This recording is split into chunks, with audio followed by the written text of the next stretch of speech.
Guys, राजनीति विज्ञान में टॉपिक चल रहा था अपना लोकसभा, ठीक है, जिसमें लेसन नंबर कौन सा है, ये 6, केंद्र सरकार। केंद्र सरकार के अंदर कल अपन ने पढ़ा था लोकसभा की फॉर्मेशन, ठीक है। आज पढ़ेंगे लोकसभा की शक्तियाँ, यानी कि जो लोकसभा है वो क्या है, निम्न सदन है, यानी कि लोअर हाउस। लोकसभा की जो शक्तियाँ हैं, लोकसभा को जो शक्तियाँ मिली हुई है वो किससे ज़्यादा है, राज्यसभा से। लोकसभा को शक्तियाँ क्या मिली है, ज़्यादा मिली हुई है। सबसे नंबर 1 पे देखते हैं विधायी शक्ति। विधायी शक्ति मतलब विधि निर्माण करने की शक्ति। विधि मतलब कानून, कानून निर्माण करने की शक्तियाँ किसकी, लोकसभा की, ठीक है। इसमें देखो 3 विषय हैं, संघ सूची, समवर्ती सूची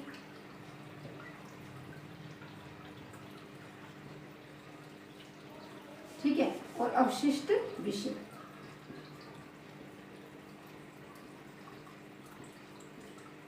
संघ सूची, समवर्ती सूची और अवशिष्ट विषय। अवशिष्ट विषय तो किसके पास रहेंगे, केवल और केवल सेंटर के पास रहेंगे, ठीक है।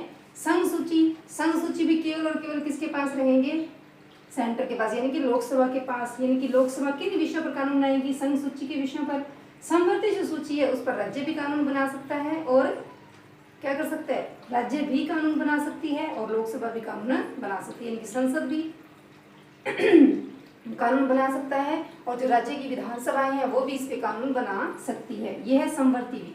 समवर्ती में राज्य और केंद्र का एक जैसा है, बट दोनों के बीच में अगर बहस होती है, ठीक है, अगर किसी विषय को, जैसे इसमें समवर्ती सूची में कौन कौन से विषय आएंगे, वन, शिक्षा, ठीक है, ये विषय किसमें आएंगे, समवर्ती सूची में। संघ सूची में कौन कौन से आ जाएंगे, रक्षा, सेना, डाक, ठीक है, ये विषय किसमें आएंगे, रेल,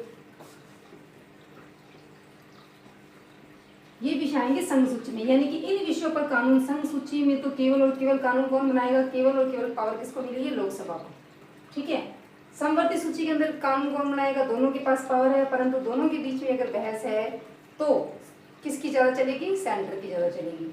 और अवशिष्ट विषय, अवशिष्ट विषय रेसिडुअल जिसे बोलते हैं रेसिडुअल लिस्ट, वो किसके पास है, वो किसके पास है, सेंटर के पास, ठीक है। अब रही राज्य सूची। राज्य सूची में कानून बनाने का अधिकार तो किसको है, राज्यों को है, परंतु कई बार ऐसी कंडीशन हो जाए कि राज्य सूची के विषय में जो है सेंटर को इस बारे में अधिकार दे दिया जाता है। वो कब होता है, अगर उस राज्य का वैधानिक तंत्र फेल हो जाए, ठीक है, यानी कि वो जो राज्य है संविधान के अकॉर्डिंग कार्य नहीं कर रहा है, तो वो जो विषय है, जिस विषय पर कानून बनाना है, तो उस राज्य के जो विषय है उस विषय को किसको दे दिया जाएगा, सेंटर को दे दिया जाएगा। ये तो थी विधायी शक्ति। अब इसमें एक चीज देखेंगे अपन विधायी शक्तियों में, यानी कि ये तो इन विषय पे क्या बनाएगी, कानून बनाएगी। इसके अलावा अवित्तीय,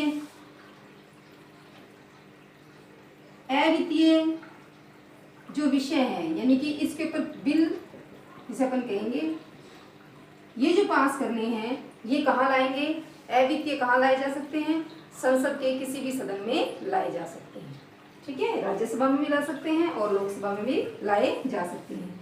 ये है विधायी शक्तियां। नेक्स्ट देखते हैं अपन वित्तीय शक्तियां। वित्तीय शक्तियां जो है, वित्तीय शक्तियां में ज्यादा जो पावर है वो किसको है, ज्यादा क्या, मेन पावर किसके पास है, लोकसभा के पास। किसके पास है, लोकसभा के पास। आर्टिकल 109 क्या कहता है, आर्टिकल 109 कहता है कि जो वित्तीय विधेयक है, वित्तीय विधेयक मतलब बजट संबंधी, या बजट संबंधी मतलब देश के अंदर कुछ नया न्यू टैक्स लगाने हैं, ठीक है, टैक्स का कलेक्शन करना है, ये जो विषय है, बजट बनाना, बजट पेश, ये सब वित्तीय जो बिल होंगे वो केवल और केवल कहाँ प्रेजेंट किए जाएंगे, लोकसभा के अंदर, ठीक है। ये बात कौन कहता है, आर्टिकल 109। अब बात रही राज्यसभा की, तो राज्यसभा केवल और केवल क्या करता है, इसको 14 डेज तक रोक के रख सकता है, ठीक है। यानी कि जब वित्तीय विधेयक अगर पास होकर के, यानी कि लोकसभा से पास होकर के किसके पास जाएगा, राज्यसभा के पास। राज्यसभा के पास क्या पावर है, राज्यसभा के पास केवल इतनी ही पावर है कि वो 14 डेज तक उसको क्या कर सकती है, अपने पास रख सकती है। 14 डेज के बाद भी अगर राज्यसभा उसको लोकसभा को नहीं भेजती है तो भी वो बिल क्या मान लिया जाता है, पास हुआ मान लिया जाता है, ये है वित्तीय शक्तियां। नेक्स्ट अपन देखते हैं कार्यपालिका पर नियंत्रण। अब कार्यपालिका कौन है? कार्यपालिका पर नियंत्रण। कार्यपालिका पर नियंत्रण जो है वो कौन रखता है? लोकसभा। कार्यपालिका पर नियंत्रण का मतलब ये है मंत्री परिषद, यानी कि मंत्री परिषद का जब निर्माण होता है तो लगभग जो मंत्री है वो कहां से लिए जाते हैं? लोकसभा से। अब मंत्रियों से कोई भी क्वेश्चन पूछना है, किसी मंत्री से प्रश्न पूछना है, किसी मंत्री के खिलाफ क्या लाना है? अविश्वास प्रस्ताव पास करना है, तो ऐसे जो बिल है वो कहाँ लाए जाएंगे? केवल लोकसभा में। ठीक है। अब जो बिल अगर पास हो गया तो मंत्री परिषद को क्या देना पड़ेगा? त्याग पत्र देना पड़ेगा। कहने का मतलब ये हुआ कि जो कार्यपालिका जो भी कार्य करेगी तो वो किसके प्रति उत्तरदायी है? वो लोकसभा के प्रति उत्तरदायी है। ऐसे नहीं अपनी मनमर्जी से ही कार्य करेगी। मंत्री परिषद में कौन है? जैसे प्रेजेंट टाइम की अपन बात करें तो मंत्री परिषद में कौन है? अमित शाह। ठीक है, क्या है वो? अमित शाह क्या है? Home minister. ठीक है, तो वो भी किसके अंदर आएंगे? मंत्री परिषद के अंदर। देश के प्रधानमंत्री वो भी किसके अंदर आएंगे? मंत्री परिषद के अंदर। रक्षा मंत्री, ये सब सारे के सारे क्या हैं? ठीक है, शिक्षा मंत्री, ये किसमें है? राज्य की मंत्री परिषद, सेंटर की मंत्री परिषद, राज्य की नहीं सॉरी केंद्र की। अपन किसकी बात कर रहे हैं? केंद्र की। केंद्र की मंत्री परिषद की बात कर रहे हैं अपन। ठीक है, तो मंत्री परिषद है वो किसके प्रति उत्तरदायी है? लोकसभा के प्रति। लोकसभा के अंदर किसी भी मंत्री के अगेंस्ट अविश्वास प्रस्ताव पास हो जाता है तो संपूर्ण मंत्री परिषद को क्या देना पड़ेगा? त्याग पत्र देना पड़ेगा। ठीक है, तो कार्यपालिका पर किसका नियंत्रण रहा? लोकसभा का। राज्यसभा की पावर में पढ़ेंगे कार्यपालिका पर इसका क्या है। अगला है संविधान संशोधन की शक्तियां।